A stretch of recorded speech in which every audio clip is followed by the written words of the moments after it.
Assalamu alaikum and welcome to Questions. I am your host, Fareena Alam. How badly does the British media cover stories about Muslims? Quite badly, many would say. So, what are we doing about it?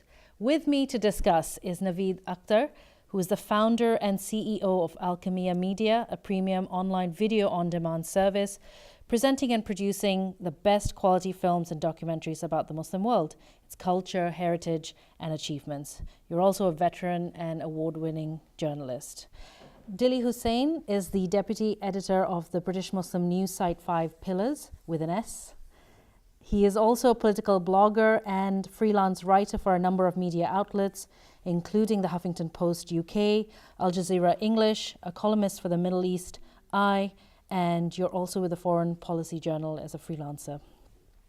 Rehman Anwar is a project manager for Faith Matters UK, and you're involved in the organization's national anti-Muslim hate crime project in Britain, Tell Mama, given recent events that's been in the news a little bit. Rahima Begum is a London-based artist, activist, and co-founder, director of international human rights organization Restless Beings. You're an influential and award-winning figure in the British Bangladeshi community, and you currently have an exhibition of your art in London. Welcome to you all. Navid, I have to come to you first. How bad is the coverage? I feel like we've been having this conversation for a very, very long time. Do you think it's changed, and what is the situation now? It's hard to track it, but I do think it's changed. I'm somebody who worked inside. I worked at the BBC for over 10 years. I worked actually now 25 years within mainstream broadcasting before now venturing out into an independent space aimed directly at Muslims. And I think from what I've monitored, I think things have improved. But what's conversely happened is the situation externally has got worse. Right. So the situation concerning Muslims globally has gotten worse and worse, as it were. There's more conflict, there's more difficulty taking place. So as a result, the media has to report that. There was a time, I remember pre-9/11, when actually there wasn't much to talk about Muslims, but what was spoken about Muslims was in a very negative way. And so we've actually managed to kind of reverse aspects of that. But unfortunately, we're now in a very terrible situation. And what I always say to people is, look, the news is bad news. So if you say media, what exactly do you mean? Yeah, do you just mean the news media? Yeah. Well, the job of the news is to tell you bad news. Yeah. It's not really there to say what's great in the world, what's working. People are not very much interested in hearing that. People switch on to think, what are the tragedies, what's gone wrong, what's happening. And so if we talk about Muslims and terrorism, if that's what's going on, then that's what is going to get reported. Yeah. And unfortunately, then my feeling is that has to be balanced with contextual programs that explain actually the traditions, the culture, the heritage, the high points, the civilization, the achievements, and that's missing. That isn't there in the British media. Okay, great. We're going to come back to a few of the points you made. Dilly, you are relatively young, and I'd like to think so. Did you become a journalist after 9/11? Yes, Okay. I completed my NCTJ in 2010. I was 22. So you're a baby. Yes. To a certain degree, Yeah. yes. So it's very interesting because I want to know, have you known any different compared to, say, some of us? Definitely Navid. I had one experience which will always stay with me forever. Upon completing my NCTJ, I had a very idealistic conception that I will change the narrative, that I will offer the mainstream something that they may not have access to, and that's access to the Muslim community, some genuine, honest reporting. And I recall after completing my internship at a particular tabloid that I do not want to mention by name, after completing my internship, I had an interview with the editor for a full-time junior reporter's job. And the editor basically said to me, "Dilly, sell yourself to me." And I said, yeah. I'm a British-born Muslim. I went for the education system. I'll have access to the community, which perhaps many of you journalists may not. And she goes, okay, fine, we agree on that. But what can you get for us? I can get you honest reporting. I can get access to community leaders and grassroots organizations that perhaps many of you journalists can't. She went, maybe, okay, but what we would really like is for you to go out and root out the radicals and the extremists. Now, when I heard those words leave her mouth, that concerned me because I thought she already has a preconception. And there already exists an editorial policy. And from that day onwards, I had a short stint at my local newspaper. I spent a year and a half there as a junior reporter. Then I went on to other things. And then in 2013, we opened up the British Muslim news website 5 Pillars, because we realised we've got to a stage where, very similar to Navid, you have to, if you're always going to complain about negative media coverage, then you need to then provide an alternative. And that's the sort of journey I've been in the past 5 years. And that's really interesting, because I started my journey exactly the same way, that we have to be the change, but it's actually a very difficult industry. Rahima, how have things changed as very visibly Muslim? Yeah. I mean, how have things changed for me, over the years? as the founder of Restless Beings and sort of working on international projects, over the last sort of decade, a lot of what I do involves a lot of traveling. So often I think aesthetically, obviously I wear the hijab, I symbolize, you know, a Muslim identity that many recognize, many don't in certain parts of the world. I was on the border of Mongolia, this was about 2 years ago, in a place called Karakol. And we were working with the Kyrgyz Women's Project, looking at sort of, you know, female bride abduction, etc., and how to combat that. Since then, alhamdulillah, it's been great in terms of what we've done and working with the law and legislations. But we were the first sort of international Muslims to go to that part of Mongolia and work. And as a result, obviously, we were traveling northern China as well. And as a result of a lot of what we were doing during that period, I experienced moments of alienation that maybe I haven't experienced here. And this was with smaller communities, even tribe sort of leaders who had seen the media, who had seen the Muslims presented in the media. Some were actually Muslim, some not non-Muslim, but have seen the representation of Muslims in the West through the media, through the one television in their village that they all gather around together to watch the little bit of news. And they had a preconception, similar to what you were saying, of what a Muslim in the West is about and what a Muslim in the West brings and what dialogue we bring and sort of the ideologies that we come with. And there was a certain degree of fear, and it was a fear that I haven't seen for a long, long time. And in that full decade and all the travels and all the things that I've done, it was in that moment that I think I realized, hang on a minute, so much has changed, but so much still hasn't. Because if I'm here in the middle of Karakol and these preconceptions still exist, then there's still so much left to do in terms of how we represent ourselves in the West as Muslims, and exactly how do we address what, you know, sort of what's happening in the news, and how can we combat that, and how can we represent ourselves almost to recreate that dialogue. Mama has been quite busy recently, right? Because there's been a real sort of translation from what the media coverage is to how people are experiencing the consequences of this coverage. Tell us how what you're seeing in terms of the last. So how long has Mama been around?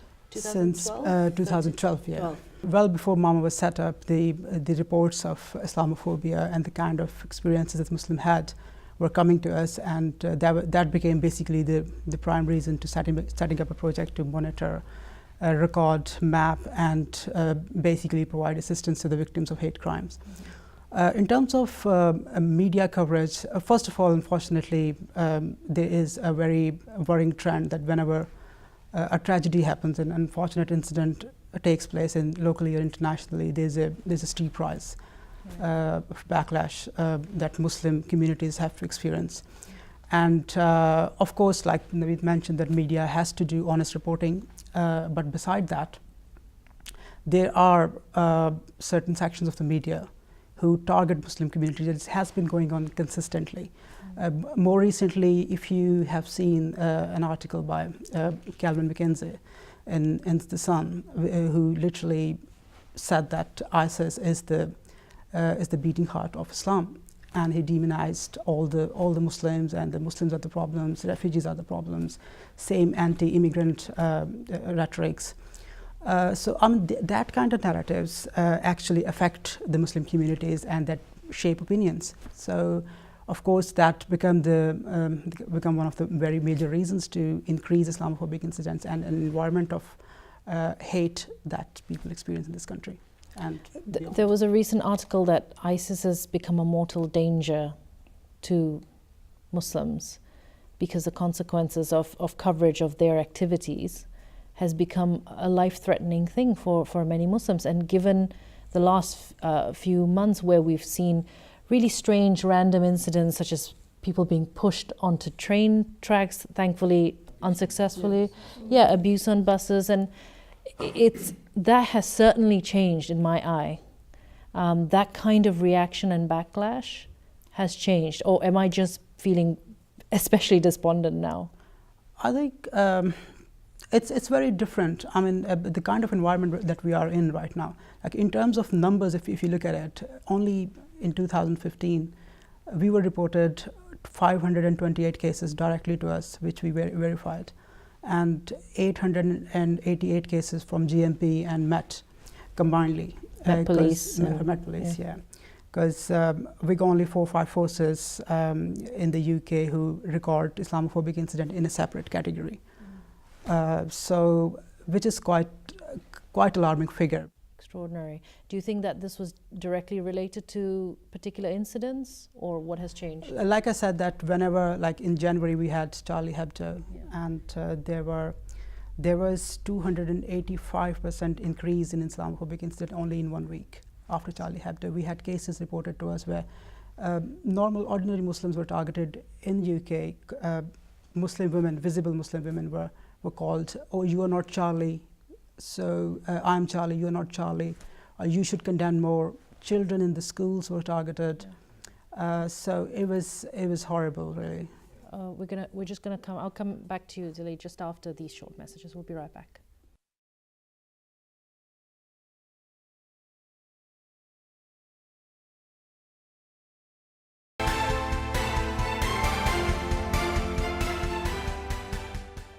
Welcome back to Questions. I'm your host, Fareena Alam, and we're talking about negative media coverage of the Muslim community, or bad news, and what are the consequences of that? There are serious consequences, and if we are capable of doing something about it. Before the break, Dilly, I had to cut you off. Tell me, what were you going to say to what Rehman said? Whilst Navid did highlight that the situation from his experience, his vast experience within the mainstream media, he feels that he has improved. I think if we look at the situation holistically, there was a research that was carried out at the University of Cardiff in conjunction with the University of Lancashire, and they looked at 200,000 words of journalism in the print media from 1998 to 2009, and they found some astonishing results.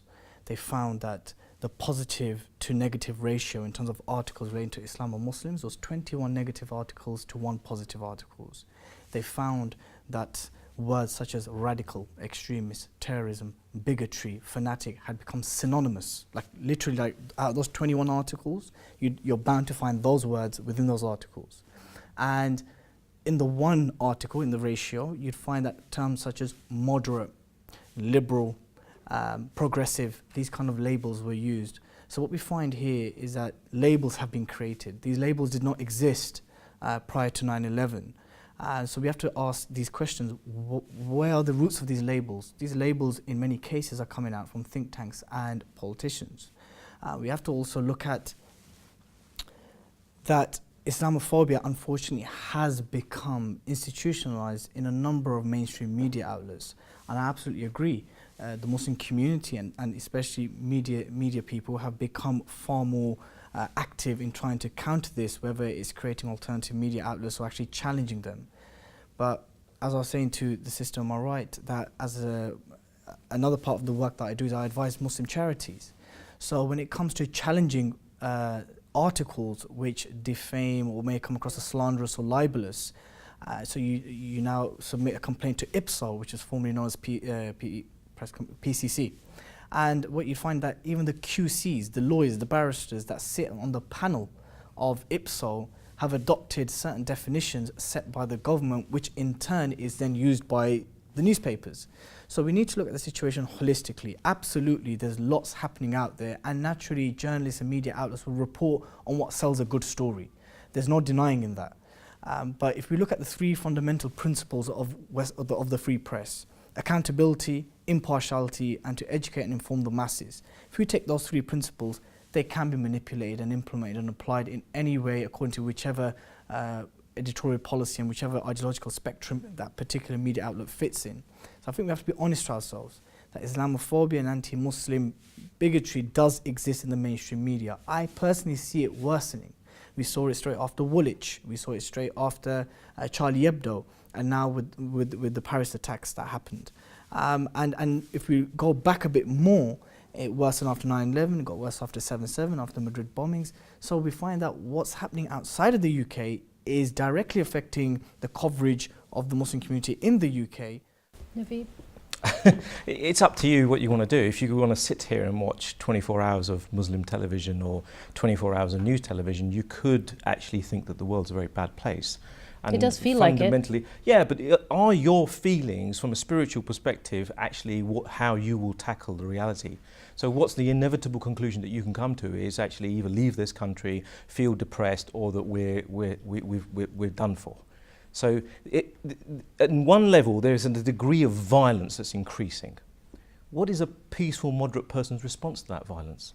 Other than to be more peaceful, other than to be more moderate. And the reality of the media is actually that there is an enormous amount of objectivity there that I've seen. They say we're calling it like it is, okay? Sure, around those edges there's an enormous amount of opinion, there's an enormous amount of it being used, even ownership of these newspapers. We can't kid ourselves. If you dig in, this is the problem is in our community, we're media illiterate. Until you become media literate, you're not going to understand these structures. You know, there's been a lot of catchphrases. Who owns the media? We hear all this all the time. But knowing all this just puts you in a position where you're just complaining and complaining and complaining and feeling worse and worse and worse and worse. But fundamentally, the spiritual response as a Muslim for me is that you start to magnify your good. The situation in our industry is abysmal, but probably 30% of the industry is sitting here in this room.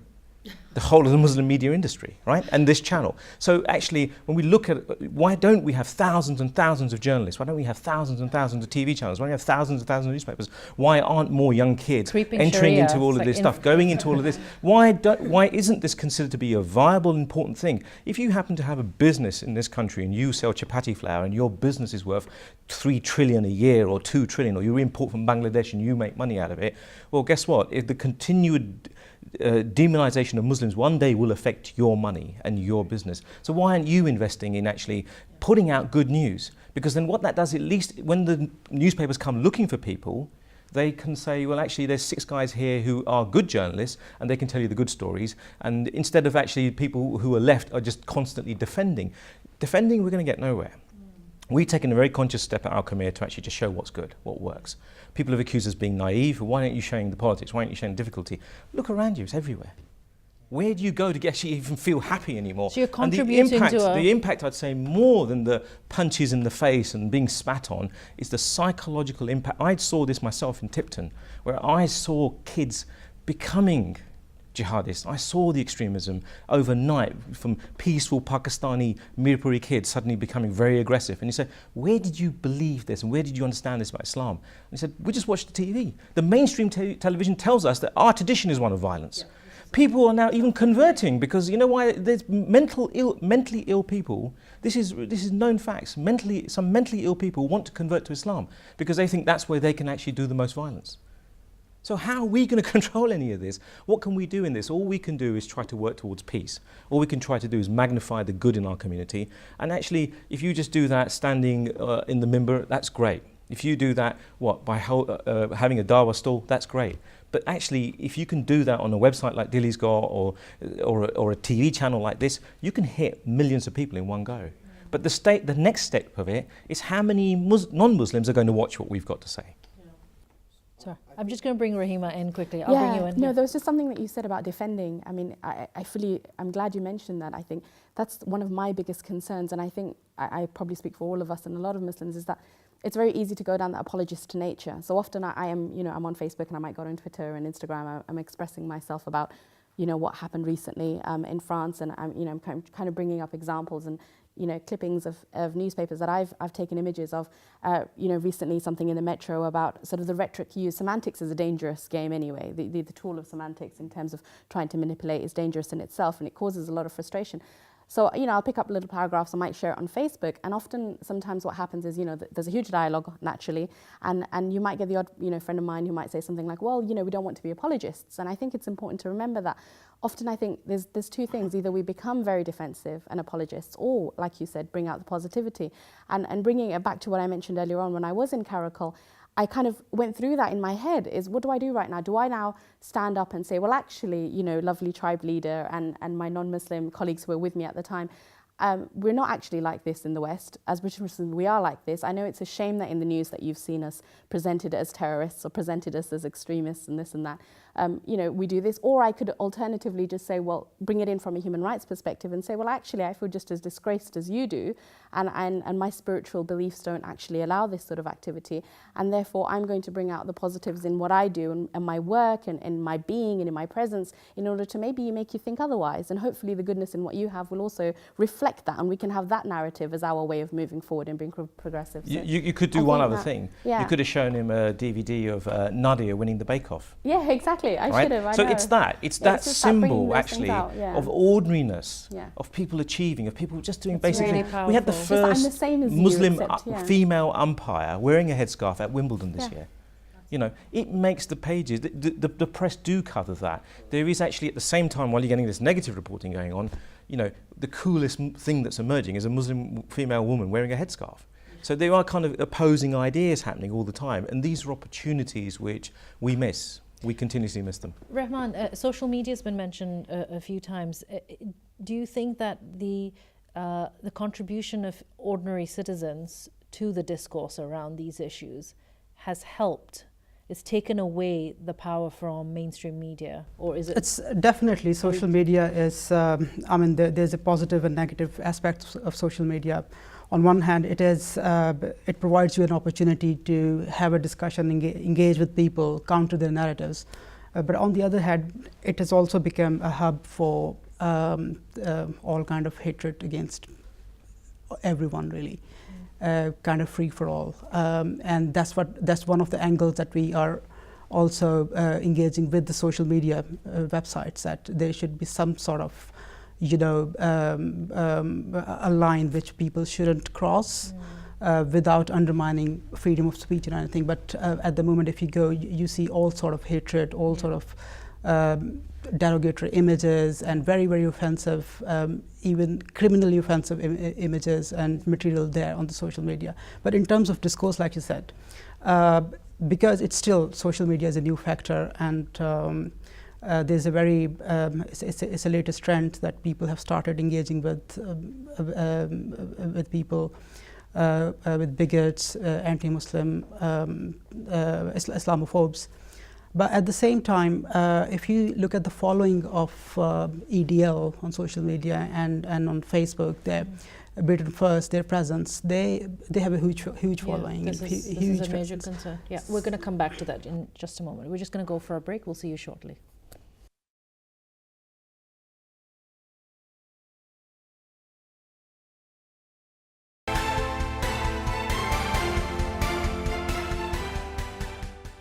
Welcome back to Questions. We're discussing negative media coverage of Muslim communities in this country and whether we can do anything about it.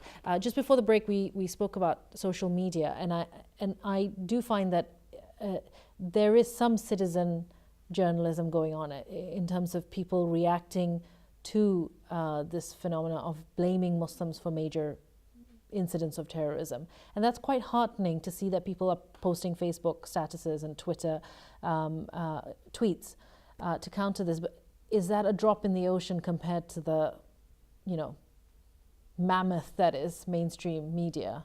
Rahima? I'm not sure if it's a drop in the ocean anymore. Maybe 8 years ago I would have said, yes, Fareena, you know what, it certainly is, you know, but we still have to try. I think now where social media is, where it's placed in terms of kind of, you know, international impact, on, you know, sort of on people's screens, on mobile phones, in terms of changing the psyche and how we perceive things, it's very powerful. Maybe more of a big puddle in the ocean. But I think, I mean, recently, with the recent news in France, a hashtag called terrorism has no religion, which started up amongst a group of teenagers who are non-Muslims, and is now circulating everywhere and trending on Twitter. Is something, it's almost like a reminder that actually a lot of us feel exactly the same about what happens every time a group of, you know, people are attacked. We feel just equally passionate and upset and empathetic about the situation, and I think it's that humanity that brings us together in that feeling. And I think if we can express that and come up with these hashtags and share these kind of positive feelings of humanity on social media, then I think that could be a great counteracting approach. And I think social media is powerful in doing that, and I think that can almost topple the mainstream psyche and the mainstream expression to some Because degree. it challenges, potentially challenges so-called mainstream media. Of course it does. to It almost makes be more responsible. Yeah, to be more responsible, questions it, picks at it, dissects the semantic and actually brings out ideologies. Yes, of course, there's a little bit of conspiracy theory that flies around. We're all prone to that kind of stuff. But it dissects it, and I think that dissection is important. It makes mainstream media, I think it makes it feel like a fool to some degree, and I think that's important. We need to always antagonize that situation. But we need proper investment, don't we? The social media movement is not going to cut it. Right, Navid? A classic example is Diary of a Bad Man. 5 million plus hits. It's not to everybody's taste, I understand that, but it clearly has a degree of influence amongst young people to have hit that. That's more than a mainstream comic like Ricky Gervais, who gets a whole TV series on the BBC. And what happens is somebody like that will build up his reputation and then just fall flat because actually can't go anywhere, So there is a need for actually people identifying what are those structures, who has got talent, how can that happen. I mean, we're doing it in a very commercial way. We fundamentally believe that good quality media costs money and we're charging people for it, and it's working. People are prepared to pay for it, but at the same time it needs to work at all levels, right from a basic blog to a decent site like what Dilly's got, right through to a channel like this, right through to what we do, as well as on all different levels. And then what that does is actually allows people to be able to monitor across the board what's going on. But clearly there is a galvanization of people who, we talked earlier about the language that's used and how we define ourselves. Well, if we don't have these spaces where we can have those discussions, then it will be imposed on us. When you watch the Question Time on a Thursday night, you're getting the view from the left, the view from the right, and the view from the Joker. So what you get is actually, by the end of the process of watching Question Time, you've explored all the views in a very democratic way, and you've made your mind up where you stand on it. So if we've never had a discussion about, am I called a moderate, is that the right term, or is someone called an extremist? You said, where did these terms come from? Well, I can remember when the Muslim community were asking for these terms, because they were saying, you're all Muslims, and all Muslims have done this. And people saying, hang on a second, I'm not that kind of Muslim, I'm this kind of Muslim. So all these terminologies we've actually added to this problem as well, because people say, well, what kind of Muslim are you? There isn't one kind of Muslim community. Absolutely. So this is a very complex issue about identity, self-identity. But here we are now, at least 60, 70 years of an established Muslim community in this country. We have no major newspaper. We don't have something equivalent to the Jewish Chronicle. So the investment into these structures has been very embarrassing, very, very little. And today we're suffering. I started at the BBC in the 90s. And I can remember being sat down by a few uncles, and it was like, this is this is shameful business. You shouldn't be going into media. So depressing. Just drawing back on the point of social media, 80% of our traffic comes from Facebook. And Navid's very correct that if as a community we fail to fund alternative media outlets that are being led and organized and established by Muslims, and to a certain degree, we will say that you cannot complain. You cannot complain about the coverage that you're receiving. If you're failing to put your hands in your pocket and failing to support the Muslim media outlets that are out there, and he makes a very valid point. The Muslim community does not have a Jewish Chronicle. We don't have, we've got a number of channels, but in terms of alternative media, nothing like that exists. Alhamdulillah, 5 Pillars is now the second biggest British Muslim website in the country after singlemuslim.com. Wow, that's saying something. Yeah, says something a lot, but I don't think we can compete. There's always a demand and supply there. But we will hit a brick wall at the end because the funding will dry out. And it also... Because you don't have funding, right? Our readers and our savings. That's what it is, our readers and savings, and that's going to run out. And that also comes down to the quality of content, the amount of content, as well as resources that we can actually delegate and apply in getting good exclusive stories. And ultimately, if we don't have media outlets, not just one, media outlets of varying backgrounds and ideological spectrums, then Navid's very correct. We cannot have that robust and open discussion internally with regards to the direction of where our community is going. That's also part of the problem with social media.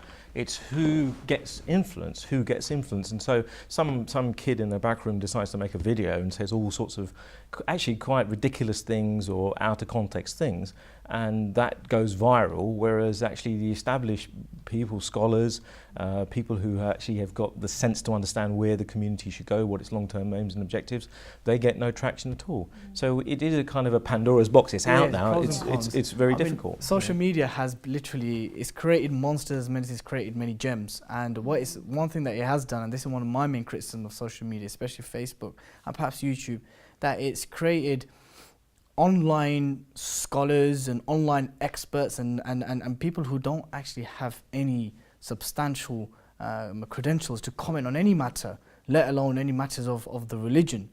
So there is a sort of pros and cons, and it's a double-edged sword that whilst a lot of good has come out, a lot of bad has come out.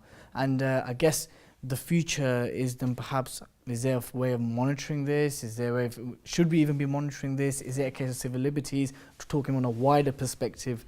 Because I think what will happen is it's a market-led. So if you actually can do something that's good and attracts people and they're interested in it, then the people will generally begin to trust that more. You place your trust in it, and I think that structure needs to return to our community in a very urgent way, because it's that sense of that's what galvanizes us. If we had the equivalent of the Guardian or the Times or the Telegraph, at least we could say, look, in the same newspaper, we don't even agree, but we at least agree to come to this newspaper and have our rows here. This is the thing. There isn't one Jewish need community, but there is one Jewish Chronicle.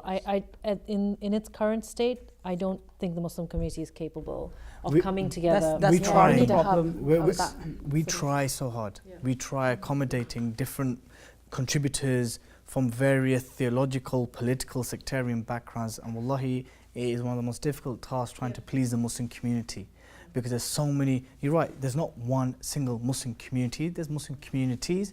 I personally feel there are areas where we can have agreements on, but generally speaking, we're quite a diverse community, and to try accommodate for that is a huge task. But that's what we need to start championing. That is what defines us as British Muslim. Yeah. To be a British Muslim means you're above it. Yeah. You're above your ethnic identity, you're above your particular school of thought, you're above that. Yeah. You actually believe in that diversity. Yeah, the fragmentation within the Muslim communities is a harsh reality, but well, like you mentioned, that it's a human rights issue. If anyone gets targeted because of their religious identity, because of what they believe in, or their sexuality or anything, I think that should not be tolerated, and they should counter it. So in terms of Muslim communities, I think if we, all of us has a responsibility to counter the challenges, the narratives out there, to challenge them, to write more, to complain about news articles which are offensive, which are Islamophobic, and of course, I think that's the only reason, that's the only way we can. I think that's something we could tackle definitely this issue. It's a rather complex issue, yeah. But Navid, you've been around long enough. I mean, is there any scope? sorry, but it's true. The old man of the. Yeah. You're the old young man. Is there any scope for Dilly's aspirations to be a hub for? It's because our diversity doesn't have to be a bad thing, but for some reason, completely, because it's a wonderful thing. I have young children, I have hope, but I can tell you something. We're sitting here as people who've grown up in Tower Hamlets, in East London, in Manchester, in different parts. I'm not sitting here as somebody from a village in Rupur or somebody from Sylhet or somebody from there. That's a part of my identity, but it's not actually the most important part of my identity anymore. Most important part of my identity is that I live here. And that's the difference between myself and what's come. And I think that's what we find, is that up till now, the people who've instituted these things have got a very strong sense of actually they're from somewhere else. What we've got is, I've got friends who are Shia, Salafi, Sufi, the whole lot. They're still my friends. And I think that actually gives me enormous hope that we can do that. And I don't want to open a magazine or a newspaper or go to a website and it's just telling me everything's just the same as what you are. I don't really actually like that. I want to hear the different varying opinions. I want to be able to go, or yeah, that's what I believe in. And I think that is something which we have to champion in the community. It's going to give hope to us in terms of we can produce a new generation of mosques, we can produce a new generation of scholars that emerge out of this. It is an absolute opportunity that we have here. We're going to go for a short break. We'll be back just after these messages.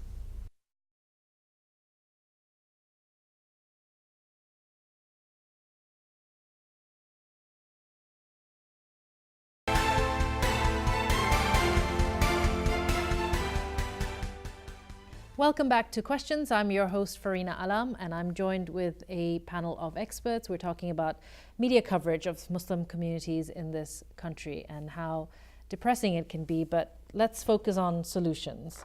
Dilly, I had to cut you off yet again before the break, but it's really good to hear that Five Pillars is, aspiring to be a hub for diverse points of view. How diverse? I mean, we have Sunni and Shia on our website. Within the Sunni spectrum, we have Deobandi contributors, Salafi contributors, Ikhwani contributors, all political, sectarian, theological backgrounds. But in terms of, for your viewers and the Muslims who are watching this program, in terms of a take-home message, what I would suggest is that we learn something from the prophetic tradition, and that should always remain positive, and that we are Ummat al-Wasata. We're an ummah which is balanced on the middle path. So whilst we're not naive and ignorant of the bad that's happening, we also do not immerse ourselves in all the bad that's happening. So whilst we acknowledge the issues that exist, we must be proactive and think of solutions. So I would tell the people who are watching this program to become more active, become more aware of the media, read more, and don't only just read and think that's it, khalas. Be honest, be just, and account yourself, because we are a nation, a people who bring benefit as well as solution. So we should also look at the situation holistically. Just become more media savvy, become more media smart. Don't be one-sided, don't be narrow-minded. I think that's interesting you say that. While there are a lot of Facebook statuses that are actually quite good and they say something new, there's also a lot that is quite insular and repetitive. They think that they're making quite a cutting-edge argument, and it brings me back to the fact that people need to read more. They need to read more and expose themselves to different ideas a bit more. Or right-click, hide from timeline. Exactly. That does the trick normally. Also, I think just to understand that we live in a globalized world as well. So I think often what happens is someone goes on, let's say I live in East London, I'm from Bow, so I might go on Facebook and have a very Bow East London mentality, which is fine, my friends will understand. But I think if I'm talking about globalized issues that affect human rights, issues that represent my religion, there comes a certain degree of sensibility in terms of what kind of words I choose. And I think that's what needs to happen. I think if we are going to express our opinions, if we are going to be angry or frustrated, it needs to come with a certain degree of control, and it needs to come with a certain degree of educated discipline. And I think when I mean by educated, I don't mean academia, I just mean a general sense of awareness of reading, of picking the right facts, of saying the right things, of not believing what certain things come up on YouTube and actually reiterating those things, is actually just giving educated responses and educated Facebook statuses. Because although in that moment we're expressing our anger and frustration, ultimately there might be a 17-year-old on there who then shares that to their friends, who then goes on to share that with more friends, and what ends up happening is you become a ripple. You're actually expressing something which goes on to then make others believe that what you're saying is the truth, and that's how certain things become very misleading on Facebook and Twitter. And I think that's one of my biggest gripes, is as educational and as powerful social media can be, it can often be very dangerous in expressing all the wrong things and leaving us very confused as a community, and often very divided as well. I think that there's definitely a principle that if you can't do good yourself, you need to invest or contribute to those who can, are in the business of creating or contributing to things that are positive, like Five Pillars, Alchemiya, right? Because not all of us have the time. This is time-consuming stuff, right? To be interacting back and forth on social media is the biggest black hole of time. You can go hours and hours, and you're just left depressed and... Well, we actually spend money, advertising through Facebook. So our business is built through Facebook. It's an essential part of running an online business. We have an online presence. Our whole business is online. So it's quite a big thing. We've had to learn all of that. We have very good links now with Facebook. They assist us, but we're their customer because of that. And I think fundamentally the thing is that this is a professional experience. We're trying to raise the standard. We're very cautious. We would never, we check, triple check everything. We make sure we don't put out anything that's hearsay. We're always thinking about the impact of stuff. The whole of our channel has been created with an idea to give people hope, to give people aspiration, particularly young people. It's to kind of, when the designers came to me and they said, well, what's the kind of emotional feeling you want to create? I said, okay, it's a Saturday, the sun's out, and you're wearing your favorite pair of jeans. And they said, that sounds normal. And I said, yeah, but for a Muslim at the moment, when do we get to feel like that? When do we get to feel happy? When do we kind of get to stop having to worry about what's gone wrong in the world? And actually we give that, you know, that's what Alchemiya, when you watch that, you can forget for a moment what's going on out there. You can remember about your heritage, your tradition, the Alhambra, the Taj Mahal, there's different beautiful aspects of our food, of our culture. And I think it's very important for young people to remember all of that, because that's also important for their mental well-being, for their sense of how they're going to move forward. We have a wonderful heritage that we've come from, traditions, we've given so much to the world. Okay, we're in a kind of a not so sure position at the moment. You could say it's okay, it's just the way it's going. But how are we going to imagine a future? You know, when are we going to have a discussion that says what's going to happen 2020 for Muslims? And how many of us can come here with some really incredible ideas about the high-tech prayer mats that we're designing, or the wonderful virtual mosques that are going to be built, and all of these kind of ideas. So we need to have space there, and that gives hope to people who, especially the young generation who are coming through. And we are the ones who are going to have to do the work. I mean, I'm very inspired by Oprah Winfrey in terms of what she's gone through. And sometimes actually to excessively talk about what's wrong glorifies what's wrong. How realistic is it that to preserve one's mental well-being, that we remove ourselves from constant exposure to this negativity? Sorry, Rehman, go on, and we'll bring. I think the challenges are real. They are very complex as well. But I think the message should be that it's not a losing battle. There's still hope there, and we all should contribute, like everyone agreed here. We all should contribute to keep that hope alive, and to basically respond in a manner which is positive. That should be the approach. Yeah.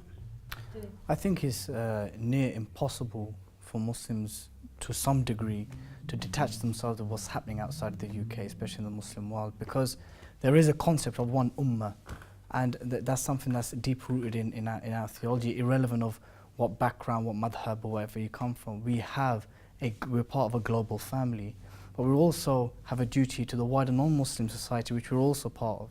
So as long as we can balance all that, remain positive, because positivity is from the Sunnah. Prophet never said to remain pessimistic about anything. We have to always be optimistic, be balanced, be proactive. But I think there just needs to be that balance between, as I mentioned earlier, not to immerse yourself in all the bad and always going on about all the bad, but also not being apologetic and being naive and being ignorant. You just need to find that balance. And ultimately, this is shaping identity. A lot of it comes down to identity politics, or identity itself.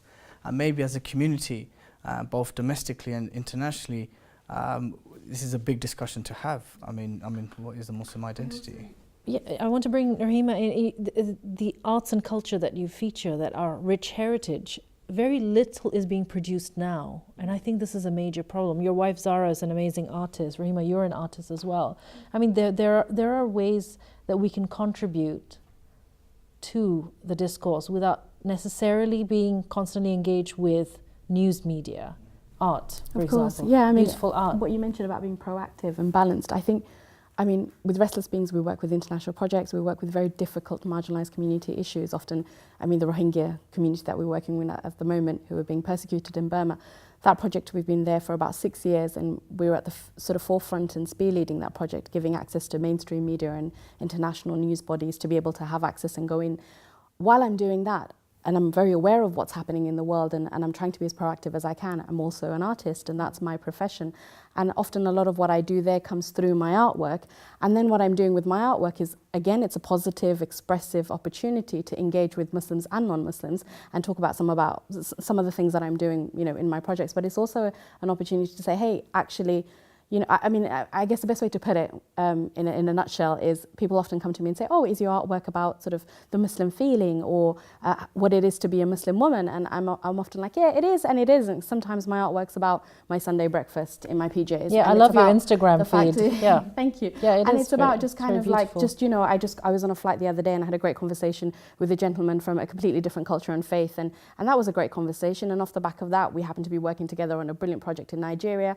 I've just got back from 3 trips in Nigeria from something wonderful, which is nothing to do with that's a lot. Nothing to do with Islam, but honestly, but nothing to do with Islam, nothing to do with the terrorist situation, and nothing to do with what I'm doing within my charity. But it's a creative project, and it's something interesting, and it brings something positive, and it generates an interest of a sort of an energy of proactivity. And I think we have to move. Social media is great, but we have to step outside and actually do practical things, you know, actually organize events, you know, get involved, write a blog, share interesting things on Instagram or not, but be proactive outside of that social media space and understand that we live in the real world. And business, but new business. You know, we're not talking about, you know, chicken and chip shops. Yeah. We're talking about actually, yeah. you know, cultural entrepreneurship, you know, creative entrepreneurship, digital entrepreneurship. These are incredible opportunities for young people, and there's products that you could make sitting here that the whole world wants to see. Yeah. And I think that it's giving that power back to the community.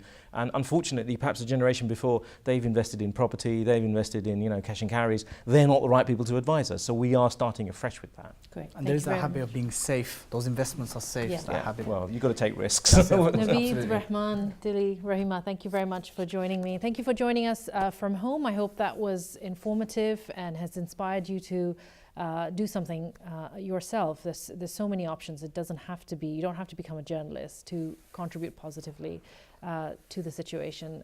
The social media contact details should be on your screen very shortly. Please interact with the show and with the Answer show later in the week. Until then, see you at the next episode. Assalamu alaikum.